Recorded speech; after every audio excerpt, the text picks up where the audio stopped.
There's a very specific kind of gaming memory that sticks with you longer than anything else.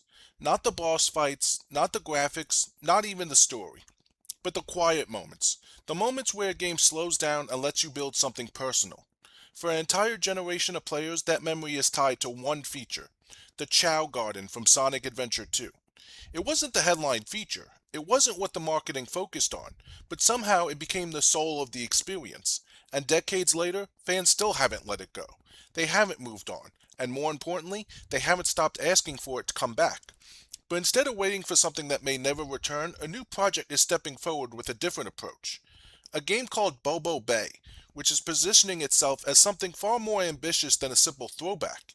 It's aiming to be a true spiritual successor. To understand why this matters, you have to understand why the Chao Garden worked in the first place. On paper, it sounds almost trivial. You raise small creatures, you feed them, you train them, and you watch them evolve. That's it. But what made it powerful was how those systems interacted with the player. The Chao weren't just mechanics. They were companions shaped by your actions. If you spent more time running, they became faster. If you leaned into strength, they evolved differently. Even the way you treated them, whether you were patient or careless, affected their behavior. That level of responsiveness created something most games struggle to achieve, emotional investment without forcing it. The game never told you to care. You just did. And because of that, the Chao Garden became more than a side mode. It became a reason to keep playing long after everything else was finished. That's exactly why fans refuse to let it die. This isn't just nostalgia talking. If it were, interest would have faded over time. Instead, every time a new Sonic title gets announced, whether it's something like Sonic Frontiers or whatever comes next, the same question immediately resurfaces. Is the Chao Garden back? And almost every time the answer is no. Over the years, there have been hints, teases, even small nods, but never a full return. And that's created a kind of gap in modern game design. Players clearly want this kind of system. Something slower, something personal, something that exists alongside the main gameplay loop instead of competing with it. But very few developers have actually committed to building it. That's where Bobo Bay changes the conversation. Instead of trying to replicate the past exactly, the developers approached it from a more thoughtful angle. In interviews, they made it clear that they didn't just look at what the Chao Garden was. They focused on why it worked. They broke it down into core ideas: attachment, evolution, and player expression. And then they asked how these ideas could evolve with modern technology and modern expectations.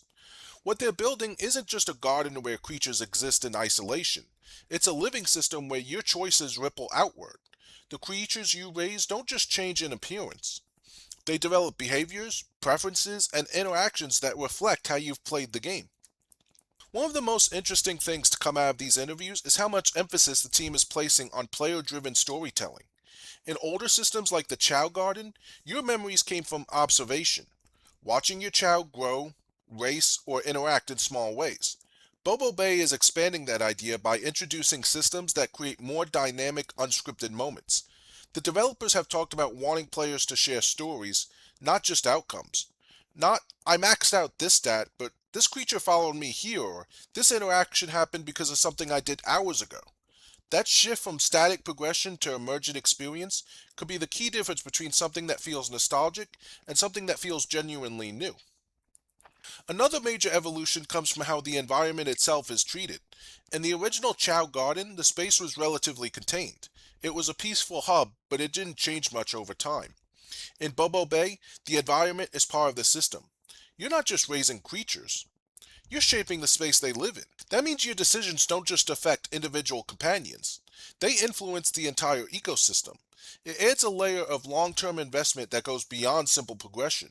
You're not just asking, what will this creature become?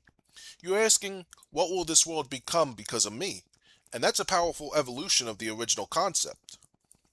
Of course, one of the biggest challenges with any system like this is longevity. The Chao Garden was beloved, but it also had limits. Eventually, players would hit a point where they'd seen most of what it had to offer. Bobo Bay is clearly trying to address that by building systems designed to stay fresh over time. The developers have hinted at deeper layers of interaction, more varied evolution paths, and mechanics that introduce new possibilities the longer you play. The goal isn't just to recreate a loop, it's to create a system that continues to surprise you. And if they can pull that off, it could solve one of the biggest problems that held the original concept back.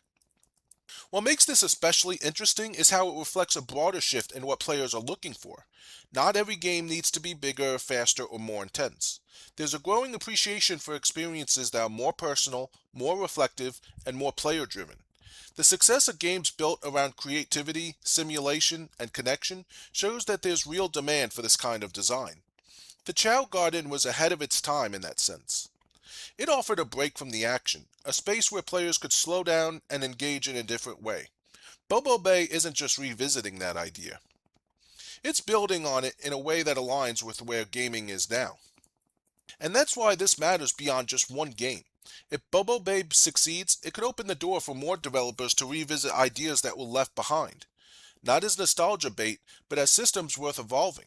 It could prove that there's still space in modern games for features that prioritize connection over competition, creativity over optimization, and personal stories over scripted ones. It could even push larger studios to reconsider features they've ignored for years. Because at the end of the day, the continued demand for something like the Chow Garden isn't an accident. It's a signal. Players are telling the industry what they want. The question is whether more developers are willing to listen. So no, the Chow Garden may never come back in the exact form fans remember, but maybe that's not what's needed anymore. Maybe what's needed is something that takes the heart of that idea and pushes it forward. Something that respects what made it special while also understanding how to make it relevant today. That's the opportunity Bobo Bay has in front of it, and if it delivers, this won't just be a spiritual successor. It'll be the evolution fans have been waiting for. If you enjoyed this video, give it a thumbs up, subscribe to the channel, and ring the notification bell so you don't miss any future uploads. And if you want to go even deeper, check out my Patreon. My latest exclusive video breaks down why games keep launching broken and no one seems to stop it. Game on.